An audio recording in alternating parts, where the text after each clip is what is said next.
حضرت شمس الدین محمد بن ناصر زمانے کے محدث قرآن پاک کے مفسر فرماتے ہیں 4 مقام پر شیطان نے سر میں مٹی ڈالی، چیخا رویا اور ایسا رویا کہ اس کی ہڈیاں ٹوٹتی تھیں۔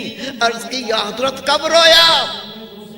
زمانے کا محدث فرماتا ہے، زمانے کا قرآن پاک کا مفسر فرماتا ہے 4 مقام پر شیطان رویا۔ پہلا فرماتے ہیں جب اللہ رب کریم نے اس کے گلے میں لعنت کا تاؤ ڈالا، یہ رویا، اور دوسرا جب بلندیوں سے اٹھا کر پستی میں پھینکا، یہ رویا، اور تیسرا جب رسول پاک دنیا میں تشریف فرما ہوئے تو یہ رویا۔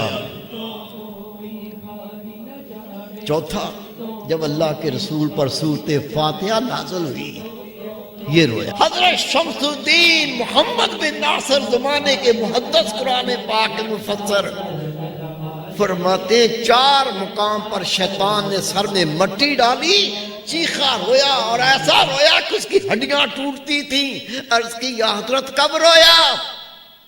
زمانے کا محدث فرماتا ہے، زمانے کا قرآن پاک کا مفسر فرماتا ہے 4 مقام پر شیطان رویا۔ پہلا فرماتے ہیں جب اللہ رب کریم نے اس کے گلے میں لعنت کا تاؤ ڈالا، یہ رویا، اور دوسرا جب بلندیوں سے اٹھا کر پستی میں پھینکا، یہ رویا، اور تیسرا جب رسول پاک دنیا میں تشریف فرما ہوئے تو یہ رویا۔ چوتھا جب اللہ کے رسول پر سورۃ فاتحہ نازل ہوئی، یہ رویا۔